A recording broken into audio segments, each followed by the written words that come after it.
নমস্কার বন্ধুরা, লক্ষ্মীপুরের রান্নাঘরের পক্ষ থেকে সবাইকে অনেক অনেক স্বাগত।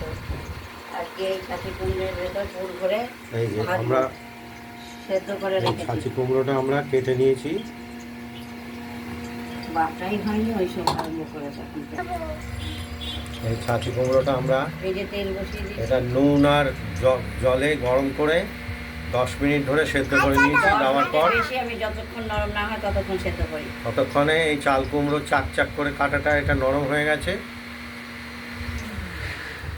এবার আমরা বলেই তো দিলাম এটাকে এই যে পোস্ত বাটবো, পোস্ত বেটে পোস্ত বাটার পুর মাঝখানে ভরে এই চাল কুমড়োগুলোকে ভেজে নেব। কড়াইতে তেল গরম হয়ে গেছে। আমি কি দেব এবার পোস্ত বাটাটা এবার বাকি আছে, পোস্তটা বেটে নেই। পোস্ত কাঁচা লঙ্কাটা বাটা হয়ে গেছে, দেখতেই পাচ্ছেন। চিনি দেওয়া হয়ে গেছে। এই পোস্ত বাটার মধ্যে নুন আর স্বাদ মতো একটু চিনি দিয়ে দেওয়া হয়েছে স্বাদের জন্য। এবার আমরা প্রতিটা সেদ্ধ করা চাল কুমড়োর চেরা জায়গায় এই পোস্তর বাটাটা ভরে কড়াইতে আমরা ভেজে নেব।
বানাচ্ছে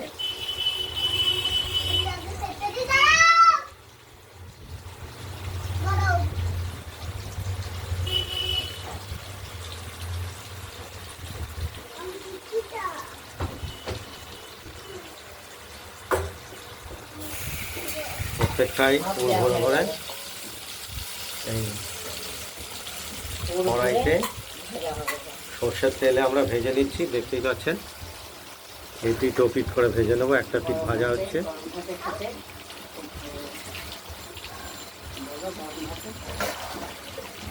পোস্ত কাঁচা লঙ্কার পুর ভরা চাল কুমড়ো বা ছাঁচি কুমড়োর চাক চাক করে ভাজা।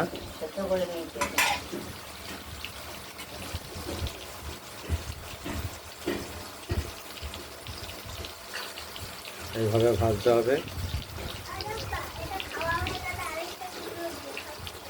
খাবে? আচ্ছা খাক, খেয়ে নি। আমাদের খিদে পেয়েছে, শুনেছে? খাক।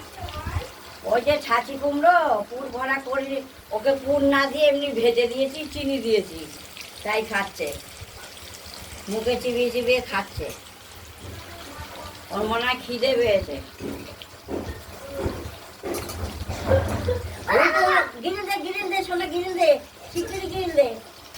একটা একটা করে উল্টে থাকবে না।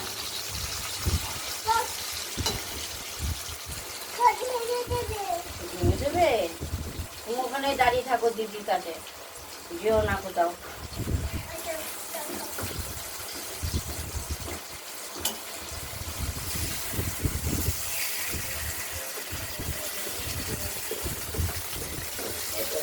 একটা দিক ভাজা হয়ে গেছে, এবার আমরা উল্টে দেবো করে। আর একটু ভাজা ভাজা হবে, ঢাকা দিয়ে দিলাম।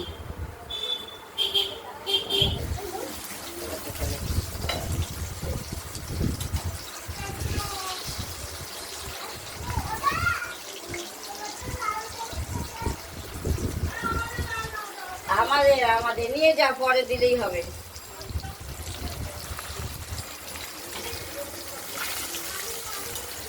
একই দেখতে তো। বাচ্চারাও এগুলো গরম গরম খেতে চাইছে, ভালো থাকবে। দুটো দিয়ে দেওয়া হলো ভাজা অবস্থায়।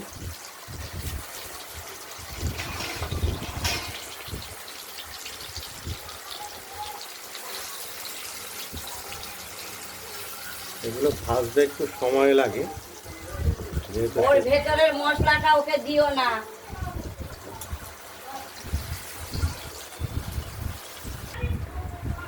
আমাদের এই ছাঁচি কুমড়ো বা চাল কুমড়ো ভাজা হয়ে গেল, রেডি হয়েছে, ওভেন নিভিয়ে দিয়েছি। আজকের মতো এখানেই ভালো থাকবেন, সুস্থ থাকবেন, সাবধানে থাকবেন। আমাদের এই রেসিপিটা যদি ভালো লাগে শেয়ার করবেন, কমেন্ট করবেন, আর রান্নাবান্নাটা যদি ভালো লাগে সাবস্ক্রাইব করবেন। আজ এই রেসিপিটা এই পর্যন্তই। আগামী দিনে আগামী দিনে আবার দেখা যাবে। অন্য রেসিপি আমরা আপনাদের কাছে নিয়ে এসে উপস্থিত করব। ভাতটা একটু দেখো, হ্যাঁ, নমস্কার। বুঝেছো? ভাতটা